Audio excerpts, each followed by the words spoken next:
राम राम दोस्तों। जय श्री राम जय, सीताराम जय, हनुमान जय, भागेश्वर धाम सरकार।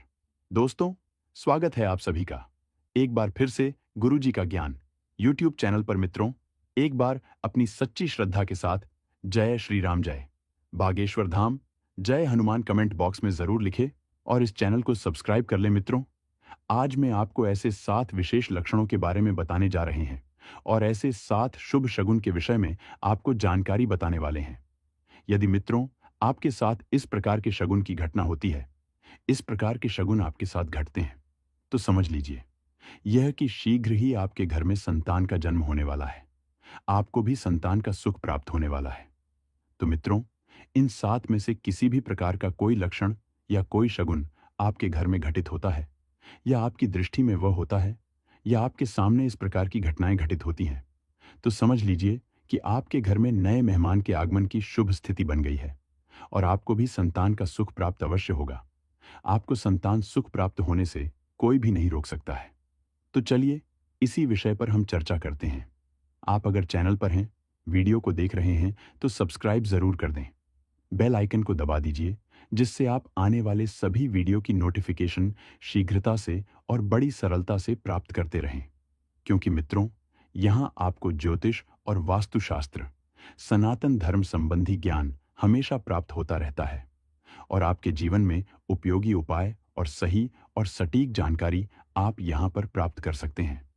तो चलिए बिना देर किए हम वीडियो को प्रारंभ करते हैं।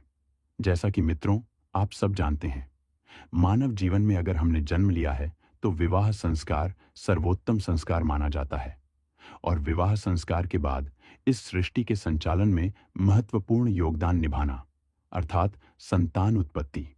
जो व्यक्ति संतान उत्पन्न करता है अपने जीवन में बड़े सुखी जीवन योग को प्राप्त कर लेता है, जिसके कारण वह स्वर्ग का अधिकारी हो जाता है। जी हाँ मित्रों, सभी कार्यों में सबसे उत्तम पुण्य माना जाता है संतान को प्राप्त करना और संतान को जन्म देना, उसका लालन पालन करना और उसे योग्य बनाना। जी हाँ मित्रों, यही सबसे अधिक महत्वपूर्ण पद कहा गया है। यहां तक कि मित्रों, धर्म ग्रंथों में कहा गया है कि जो पुरुष या स्त्री अपने पुत्र के पुत्र अर्थात अपने पौत्र का दर्शन कर लेता है, उसका मुख देख लेता है, तो ऐसे जातक का मोक्ष ऐसे व्यक्ति का मुक्त हो जाता है, उसे स्वर्ग लोक की प्राप्ति हो जाती है। इसीलिए संतान का होना परम आवश्यक माना गया है और संतान का सुख दुनिया में केवल एकमात्र ऐसा सुख है जो आपके जीवन में सबसे अनोखी और अद्भुत अनुभूति आपको कराता है। क्योंकि संतान का सुख बहुत ही अद्भुत और भाग्य से मिलने वाला सुख होता है, जिसे हर कोई प्राप्त करना चाहता है।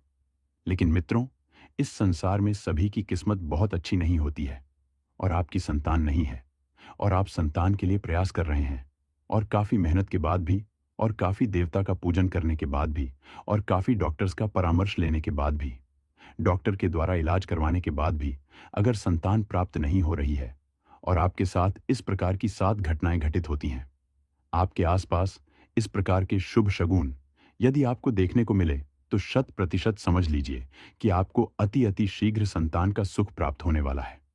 दोस्तों, आपको बहुत ही जल्द संतान का सुख मिल जाएगा। तो चलिए हम बात करते हैं।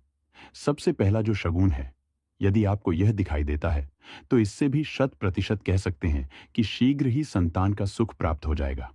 और सबसे पहला जो शगुन है वह है सपने में भगवान श्री कृष्ण के दर्शन होना। मित्रों, यदि आप भगवान श्री कृष्ण के अगर आपको स्वप्न में दर्शन होते हैं और किसी भी प्रकार से आप भगवान श्री कृष्ण का सपने में पूजन करते हैं या उनका दर्शन करते हैं, तो समझ जाए कि शीघ्र ही आपको संतान का सुख प्राप्त होने वाला है। आपके घर में नया मेहमान आने वाला है। मित्रों, दूसरा जो शुभ संकेत है, जो आसपास हमारी घटनाएं घटती हैं, उन्हीं से हमें इस विषय में अंदाजा लगा लेना चाहिए।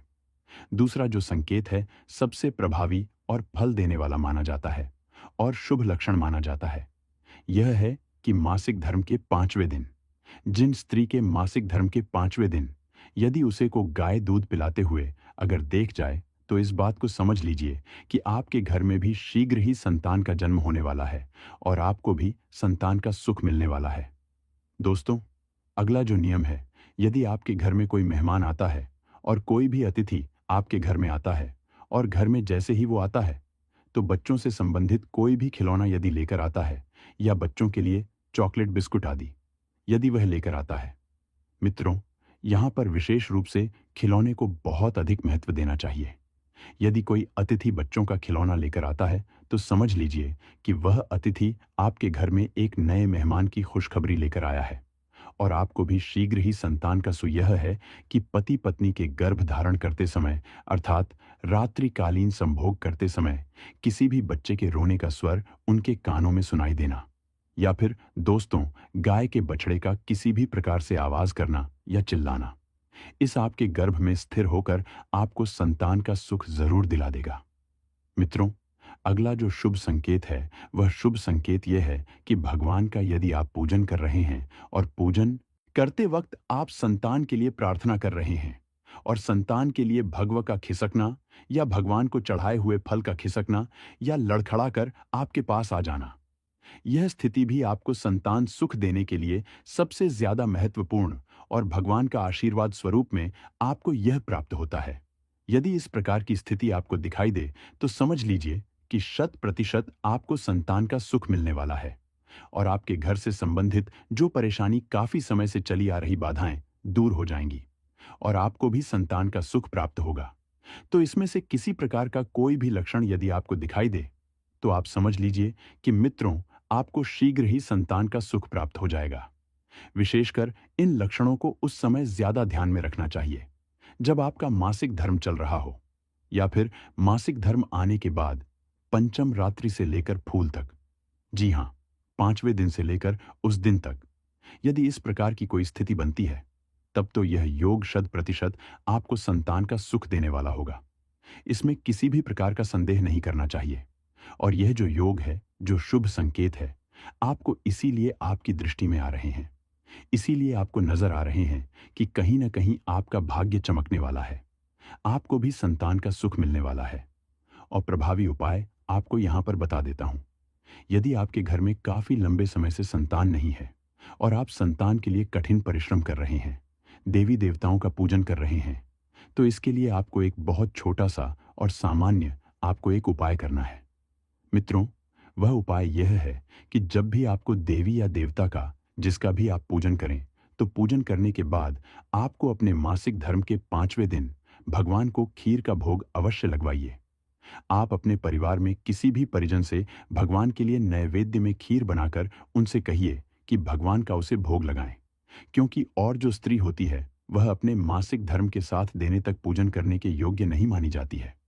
इसलिए अपने पति से कहें या अपने परिवार पर आपको ध्यान में यह रखना है कि वह सूर्य का उदय का जो समय है उसी समय आपको सूर्य की रोशनी में उस खीर को लेकर जाना है और भगवान सूर्य नारायण का स्मरण करते हुए, भगवान सूर्य नारायण का ध्यान करते हुए और सूर्य नारायण की सन्निधि में आपको संतान का सुख देने वाला रहेगा। तो इस उपाय को आप अवश्य कीजिए, इससे 100% आपको संतान का सुख प्राप्त हो जाएगा।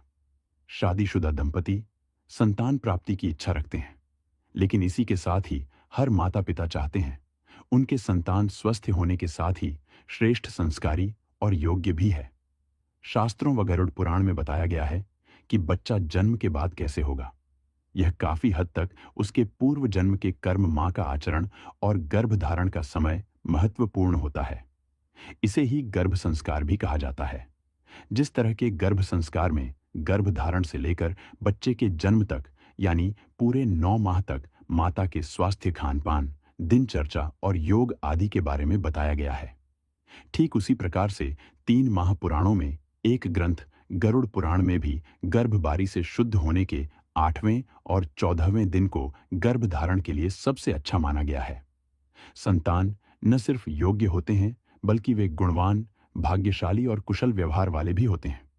दोस्तों, ज्योतिष अनुसार पंचमेश, पंचम भाव और गुरु क्रूर ग्रहों के दोष से प्रभावित हो जाएं तो संतान सुख की प्राप्ति में बाधाएं उत्पन्न होती हैं।